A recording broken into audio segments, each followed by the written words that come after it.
going to hear from BGS. They're going to explain a lot of what the Capitol bill is, a lot like what we've been doing through this whole process. It's just helping the new committee members along with the old ones, refresher courses, what we're here to do. So I will leave it to BGS. Do you mind if I jump in the chair? Please do. All right, great. Thank you very much. So I think it'd be wonderful if we could all start with introductions, maybe. Absolutely. Because there are a couple of new faces here. Absolutely. Senator Mazza. I don't know who you are. I don't believe you. Vice Chair.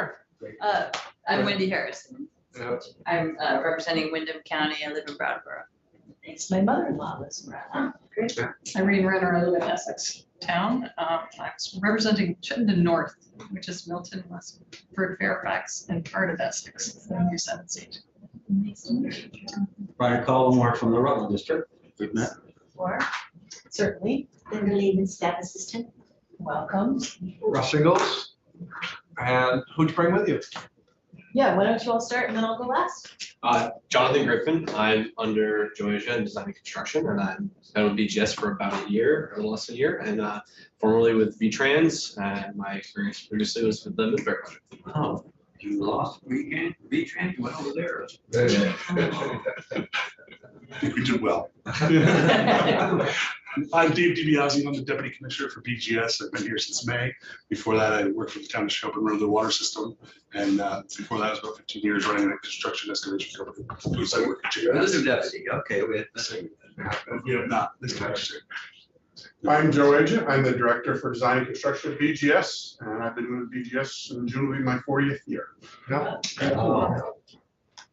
And much to Senator Mazza's chagrin, I am still Eric Kilmore, Principal Assistant at BGS. I've been there going on 6 years. Prior to that, I was at AOT, and I think when he got rid of me there, he thought I would just be gone, but I turned up again. So I apologize. You'll see a lot of me in the committee room. I have absolutely no authority, but I can find answers if you need them.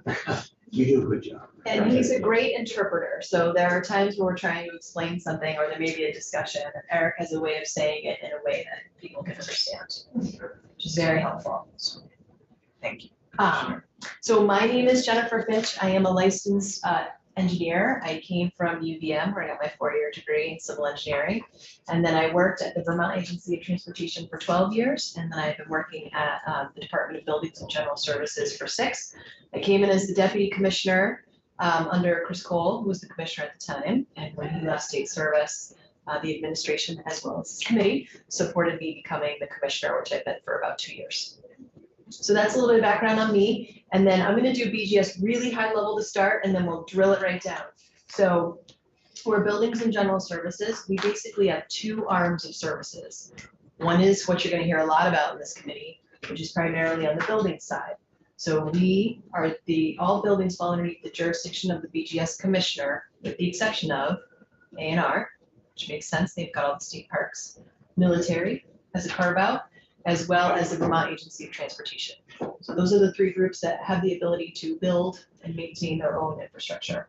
Other than that, the rest of them fall under us. So what's great about that is we have a lot of diverse buildings. So we have 240 state-owned buildings. We have 120 lease spaces across the state of Vermont in every county.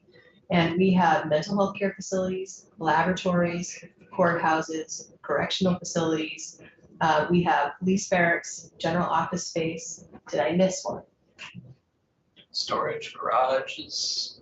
Courthouse, Supreme Court. Courthouses. Yeah. And what is also really unique and really kind of cool about BGS is we serve all 3 branches of government, which I would say is a blessing and a curse at the same time. But we do have that unique position within state government, which allows us to understand really how state government functions and works. So that's the building side, and on that side, it starts with planning and property management. So we plan for our building projects. Then it moves under into Joe's shop, which is design and construction. So they do all the design and construction. Then it moves into operations and maintenance. That's the bulk of our workforce. So we have 360 people that work for us at BGS. And of that, 209 are all within operations and maintenance. So that's our biggest workforce. And that's your custodians and your maintenance mechanics. So the folks you see in this building, They wear their BGS shirts. Those are our employees. And then it moves into, we also have security infrastructure as well that we maintain. So you're not necessarily in this building because it's underneath the Sergeant of Arms, but all of the buildings, you know, we have badge readers, we've got cameras, panic buttons, those kinds of things in our buildings. So that's safety and security. And then of course, I'm sure you all know him well, or if you don't, you will. David Sheets is our curator. So you see all the amazing paintings in this room and all the amazing paintings throughout the State House, things like furniture. David has given, and actually he started with BGS in the state of Vermont by renovating this building. And his heart and his love is for this building. But he also has the state's art collection. So we do have an art gallery over at the Supreme Court. We have an art walk that we also do as well. And there's always a rotating art gallery in the card room and in the cafeteria too. So David does everything related to art for the state of Vermont, and he's amazing. If you haven't met him, you will, because he's here all the time. So that's kind of the facility side. The other big side that we have is really about running internal state government in addition to the buildings. So we have centralized procurement and contracting. All commodities are purchased through buildings and general services through the Office of Purchasing and Contracting. We also do a lot of service contracting as well for agencies and departments. Some agencies have their own contracting administration staff, and they will do services for their agency or department, but they still have to come through us for commodities. So we're sort of the central hub for all things contracting for the state. If you didn't know, a lot of times municipalities can buy up our contracts. So that's something really great for you to share with your constituents, because it's always hard to contract, to put people under contract. So that's a great thing that we do. We also have fleet. As you know, Senator Mazza, we have a fleet program.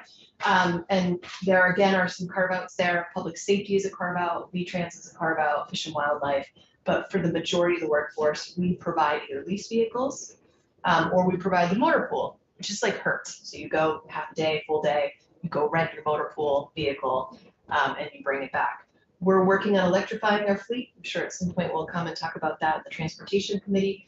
But we are trying to electrify our fleet over time. It's challenging right now in the market to buy vehicles. So it's been a little tricky dance to try to continue to electrify the fleet at the moment. So that's the fleet program. We also do print and postal. So most of the things you're going to see coming into this building come from our print and postal shop. Very efficient shop. They're probably one of our most efficient shops based on the type of work that they do all day long. Then we have surplus. So when we have an agency or department that wants to sell something, they no longer need it. It goes through our state surplus program. We sell it on their behalf.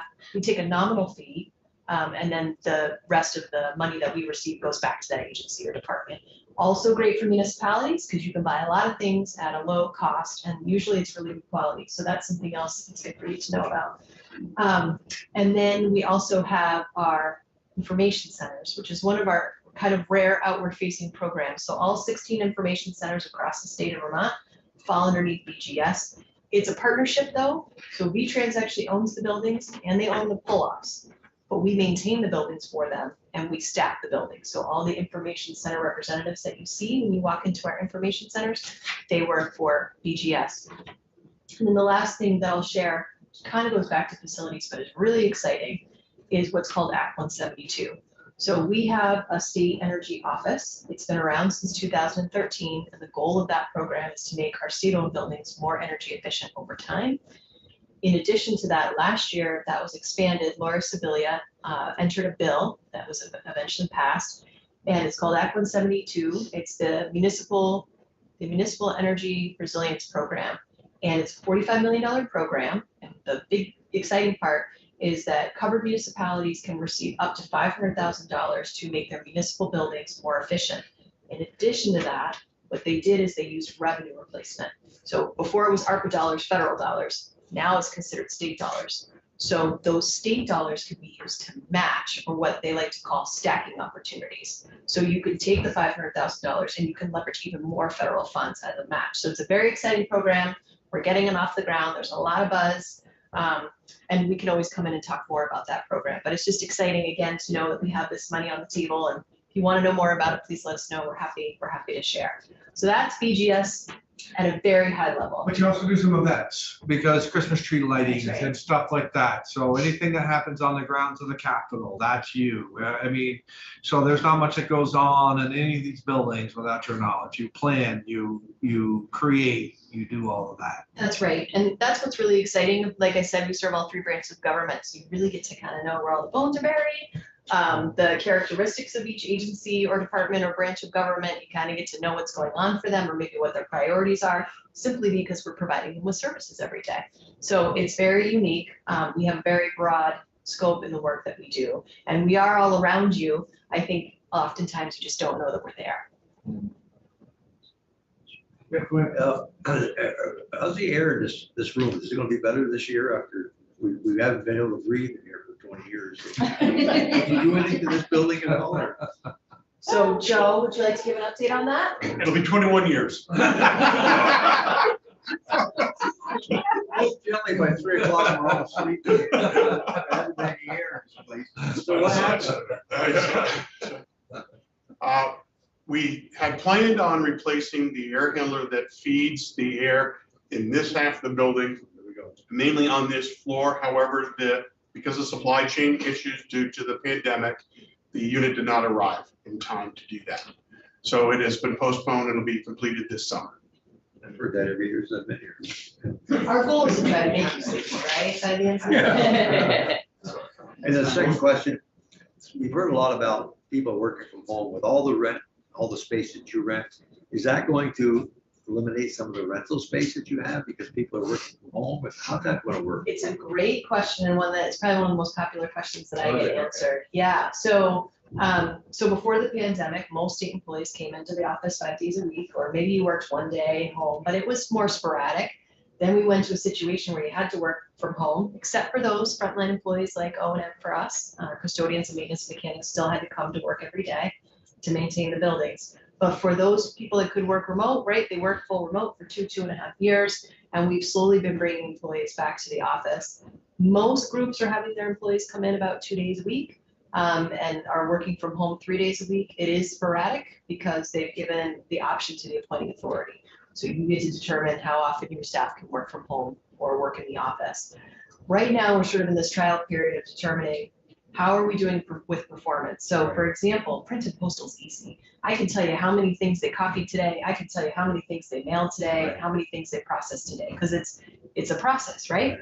And they measure it all day long. Someone like me, how do you measure my productivity, right? And that's really where I think the state of Vermont is trying to do a better job in developing performance measures to know, are we as productive before the pandemic today or not? And I would say it's hard because we don't have those clearly defined performance measures, but we're working on them. The other piece that I would add is that there is a benefit from working from home. We call that my me time, which is your heads down time, right? You get a lot of work done at home because it's not distracting like it is in the office. And when you come to the office, we call that our we time. So that's really your collaboration time, your culture time, your time to come together. We believe at BGS both of those things are important, right? Working from home, I definitely do this. I did it yesterday. I went home a couple hours early and I was able to really review some documents. But I have a very highly collaborative job, which requires me to be in the office because throughout the day, there's a lot that's happening on our floor and you want to be there when people are talking about different things to help with decision making, for example. So I think there's a benefit to both. In terms of long term, what we are doing is we've been slowly consolidating even before the pandemic. So Montpelier is a great example. We have Montpelier Space Plan.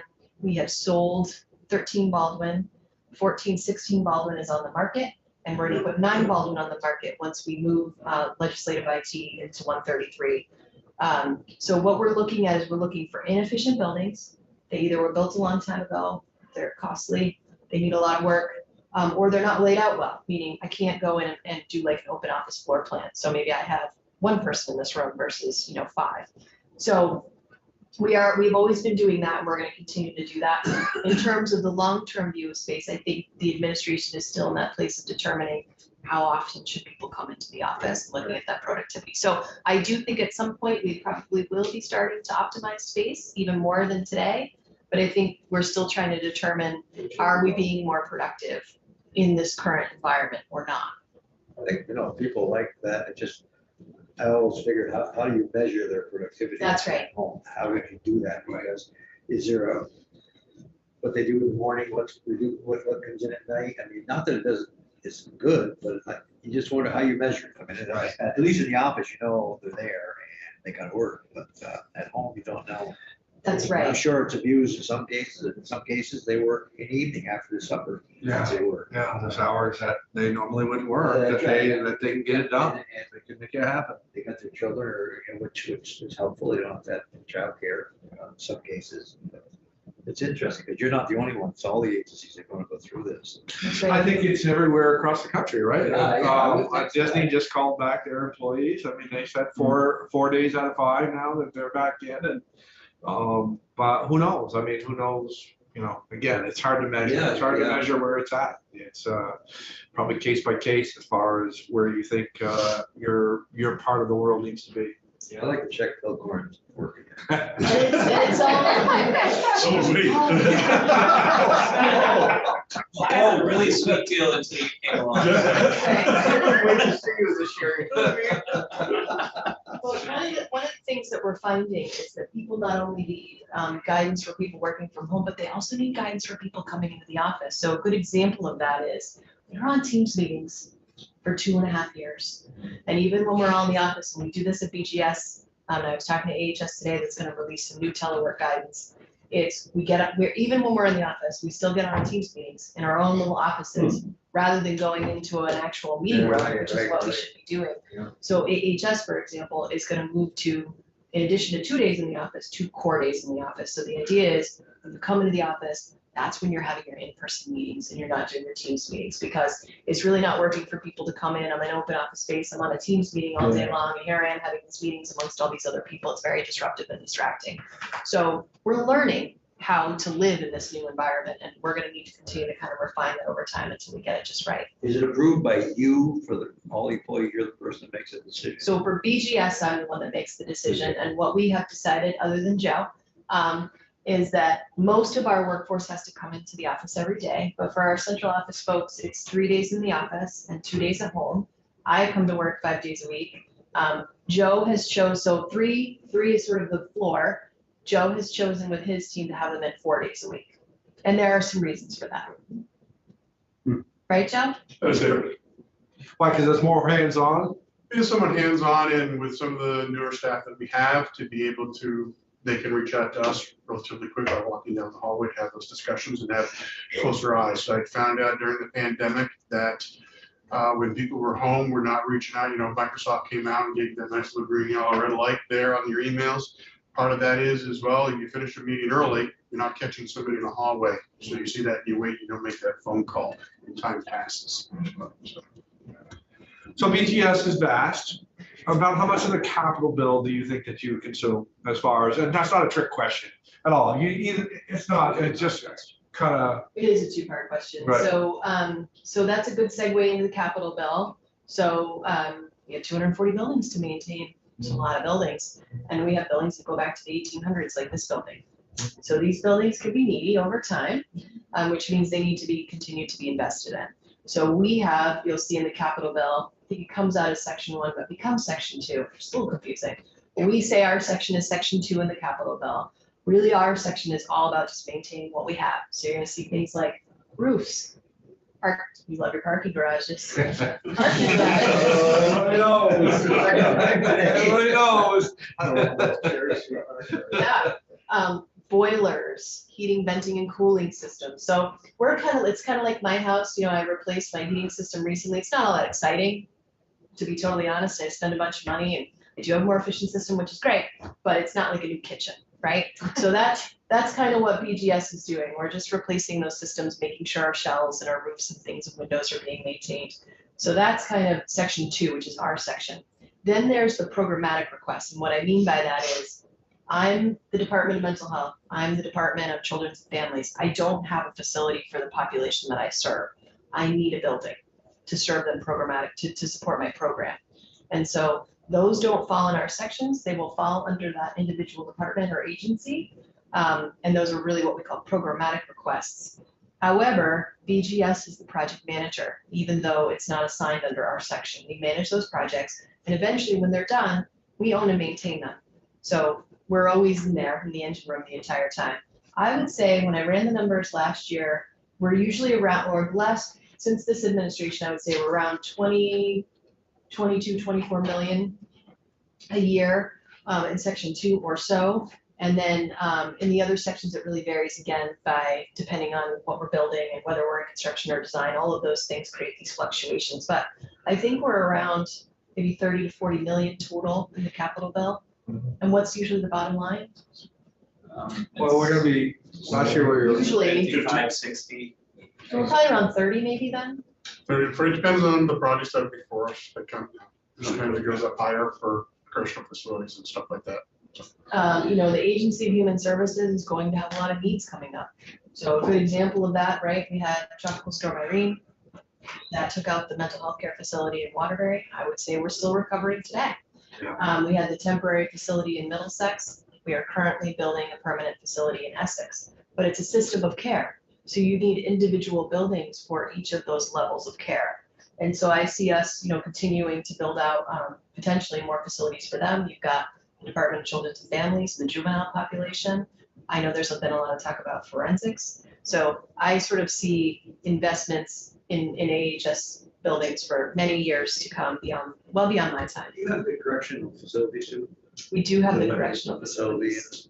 That's right. I think everything needs a lot of upgrading in those places. I'm sure that's what I read about, you know, just, I haven't visited them recently, but they all require some sort of improvements. They do, and I think, you know, the other thing is design standards and approaches change over time, right? So when we were building correctional facilities, I would say 20 years ago, Yeah, they're more what you would have pictured 20 years ago. right. Right today, really where they're changing the approach to how we integrate people back into society, and the building and the way the building is laid out and the light, for example, all impact somebody's feelings while they're in the building and their ability to rehabilitate. We went to Maine and it was a really interesting story about an incarcerated individual who had been incarcerated for like 40 years. And it was one of those automatic flush toilets. And when they took them for trips, right, starting to integrate them back into society, they didn't know how to flush a toilet, only because they hadn't flushed a toilet in all that time.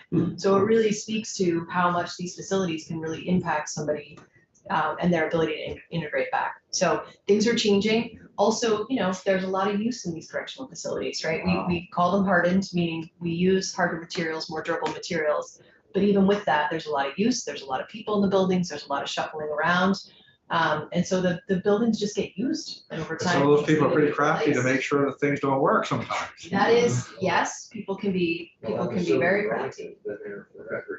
It's just, it's not good. It's tough. No. to do, And in that one, I would say too, you know, they built that layout to function and flow in a certain way. And over the years that it's been there, they've been changing how they use that building, and now it's very chopped up. So for example, where they store food, they used to have it adjacent to the kitchen, but now they don't. It's their freezer is off in a different area of the building. So it's very inefficient for them to go get the food and then go bring it back to the kitchen. And again, that's just because they've been in that building for a really long time and they've had to do things to make that space work. But then there are cons in that they've done other things that don't work as well for them. So yes, that building definitely needs to be replaced. There's no doubt in my mind.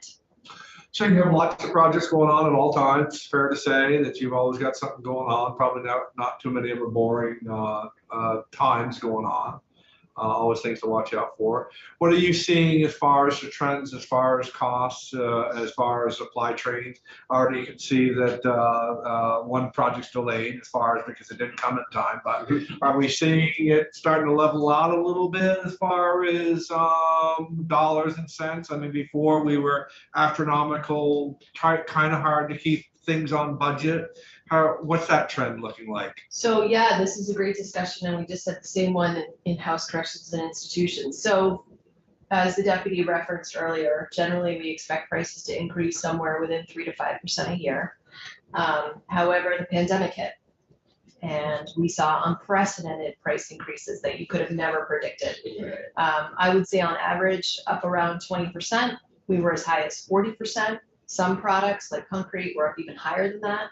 And the same thing with wood. So prices have been fluctuating, and the challenge with capital bill, if we sort of go back to, you know, how does a how does an idea become a building, is really, you know,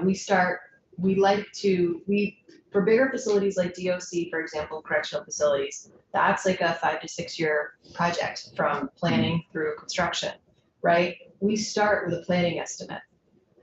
Well, that's fine during that time frame, and we do try to plan for those price increases over time, but with something like the pandemic, you can't plan for that. And so the nice thing about the 2-year bill is that every 2 years, or the budget adjustment in the second year, we can always come back and say, hey, gee, you know what? Prices have gone up. We need more money than we thought we did. It allows us to come back and request additional funds, and we have done that on some projects. We are doing our very best to estimate as closely as we can in terms of what we're seeing in the market, but it is true right now that due to supply chain, lack of people in the trades fields, and inflation, projects are coming in higher than we anticipated. I think it will level out at some point, but I think it's going to remain high, and I want to go over here if you'd like to add anything else, Dave or Joe, on that. I mean, I think the commissioner said it all, things are crazy. Pricing has, I don't know that I would say leveled out yet, Senator. I think that pricing that we're getting on the planning side is still very high comparably to where we'd like to see it. And it does have some sticker shock value when it initially rolls out. I think BGS would agree. We have the same feelings when we get some of these numbers. So I don't know that, I think we see it in the Lowe's and the Home Depots, but I don't think that it's been realized in the construction field where people are at least comfortable enough to start bringing down those contingencies that they carry inside their own companies because they're so worried about fluctuation. And Joe will speak a little bit to, steel prices being, set in for 4 hours or 24-hour time periods when we're talking about estimations. Look at labor costs. One contractor paid $25 an hour, the other one says $30 an hour. And everybody's stealing from somebody because there's no help out there. And I just can't believe it. I have a small business and truck drivers, they're going from one place for $28 an hour, one place at $32. They're stealing each other because, Then they'll go back to the same place for $32.50. That's right. So somebody's got to pay that. That's right. How much is a gallon of milk now? $5. But that dozen of eggs is $8 or something. These are very expensive. But I mean, I'm just saying, somebody's got to pay. You're going to have to raise money. Hopefully things, Vermont always kind of lags behind, from the national price increase decrease. So hopefully it'll catch up eventually. We'll see that, but I don't think right now I would say we're realizing how the market has changed. I imagine too that you're still running into, I think you touched upon it a little bit, we're still running into being able to find the bidders to bid the work. Right. And so that's probably hasn't eased off too much. I mean, everybody I know is extremely, extremely, extremely busy. They're all waiting for the other shoe to drop, but it's busy, busy, busy. So I imagine you guys are feeling that crunch too. We are, and we have asked for, and the administration has granted us greater flexibility. So we have retainer contracts. Different trades, when we put out those contracts for bid, have to bid. So they bid, they provide the bids, and then we execute contracts with them. And then before now, what you would do is you have a project and you put it out to everybody under retainer. But what we were finding for certain trades was that nobody was bidding. And we would call them and they would say, well, A, we're busy, got a lot of work. And B, if we're competitively bidding, that takes us time and resources, which we don't have right now, and we're not guaranteed to get the project. So what's the benefit? So we worked with the administration and they supported us being able to, under certain circumstances, do what we call direct select. So we have these folks under contract, and depending on what it is, we could just go to one and say, hey, can you bid on this for us? What's the price? And then if we determine that that's reasonable cost, then we can we can execute an agreement with them to do that work. So the administration has been good in trying to give us a little bit more flexibility. But yes, there's less people bidding on our projects in general. I think when you talk about building a correctional facility or a mental rehab, that's not every person or the type of contractors that we have a plethora of in the state of Vermont. And that field is very full. Well, there are but amount of dollars what may be the case. So I think it's tough for everyone. And we've certainly felt that. I mean, Joe, there's been many times this year that we've seen no bidders to some extent. And that's how we've gotten to this kind of pilot program that the commissioner's talking about here, is to try to help that. But it's been a struggle. I think that's probably been worse almost than 20 Well, that's how we got to yes with the administration, is that I put in several excerpts into the governor's weekly report where we just weren't getting anybody bidding on projects. So we had to come up with a different strategy. Do you see many companies trying to come in from out of state, or they're busy too? They're busy too. They're gonna stay home where they don't have to travel, put people up and maximize their profits by staying closer to their projects and. It's a labor workforce that's not out there. You know, the trades to do that. Well, we have really a lot of confidence in our commissioner. She does a great job. Yes. She's hands-on, let me tell you. And very For hands-on. years. We asked the staff, Oh, you got, yeah. they may not like it all that much, but yes, very hands-on. Commissioner jumped right on this job and she's good at, nothing gets by her, I'll tell you. Yeah. Good. Thank you. We try the best that we can, and we always appreciate the support from this committee. Well, no, you do a good job. And so we've got a good crew. Everybody's Yeah. real helpful. For sure. Well, good. Anything else you guys like to add? I wasn't sure, I wasn't here for Dan and Becky. Did you get a good go around of the process? I'm gonna ask the new, do you guys have a pretty good understanding of that process? Enough for today at least, to where you can think of some questions to ask again and go on? Are you comfortable with that for now? Yeah, I just have one kind of little Yeah, question. absolutely. With the building space that you have, are you permitted to lease to the private sector? Great question. So we are. Okay. I mean, they're constrained too, so I mean, they're We reducing staff, so. We absolutely can. So when we have vacant space in a building where it makes sense, you know, there's like a carve out, for example, we can lease it out. There are some rules by the Treasury in terms of how we do that, because we have to charge market rate for those spaces. And then we have one, I think we only have one condo, and that's the Emery Hebert building up in Newport. So that actually was built intentionally to make sure that we would have other tenants in the building besides just the state of Vermont. But we certainly do have subleases. We can even, under a lease, we can sublease as well. Okay. So we certainly can do that. And that's one of the things that we could look at as we start to optimize space. You know, if we don't have if let's say we're gonna consolidate a building and I'm gonna only now be using 60% of that space, but I still need a presence, does it make sense to sell that building and get into something smaller? Or to your point, does it make sense to lease it out to somebody else, the private market? And could you change the use to possibly housing, something like that? We could potentially change the use. In many of our buildings, there'd be quite a bit of money for fit up for that. Sure. But that's definitely, it could be a possibility.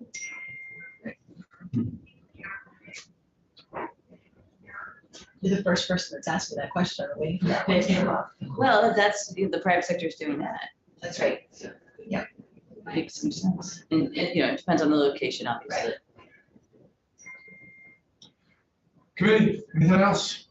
No, but thank you. It's Great. been Anything else? really I'm fun. excited to work with you this Well, year. we're excited to be back. We're excited for our new biennium and, You got a nice big chair. Well, Here. well, And you were a anyways. CDAC, right? yeah. It's level funded from last year, so, a lot of demand on that capital bill. Yeah. A lot of needs. A lot of moving parts. A lot of moving It's always parts. interesting. Yeah. Well, good. We appreciate you coming in. Thank you. We'll be seeing you all soon again, we're pretty sure. Probably right here. Yes, yes. Are you both still planning to come on the HVAC tour? I'd like to do that. Well, actually, what we're gonna ask to do is, because I've got a cheers meeting at 4, so I can't jump in on that. But if we could get the benefit of that maybe on Thursday of that tour, do you have time for that on Thursday? To come back in and tell us what you were gonna tell us on that tour? I'm on Thursday. Linda. I checked, HCI's got me 3 different locations. yeah, I checked and Mr. Asia cannot come on Thursday afternoon until 2:30. Okay. He's a well, very popular man. I think he's. Could you do that at Fine. 2:30, John? Oh, sure. Okay, absolutely. Would that be good for everybody here? Okay. That way. Is it you- okay if I go on the? Oh, Wednesday absolutely. too? Oh, absolutely. Gonna be the expert then. Right, He's absolutely. right, you could do that. If I could retain it. If Joe doesn't go. Afraid the air shuts down this room, so we can't. Oh, they'll get, I'm surprised Hey, we're still breathing. hey, Mr. Asia's coming in. It's gotta get heated back up. I'll show you where the switch is.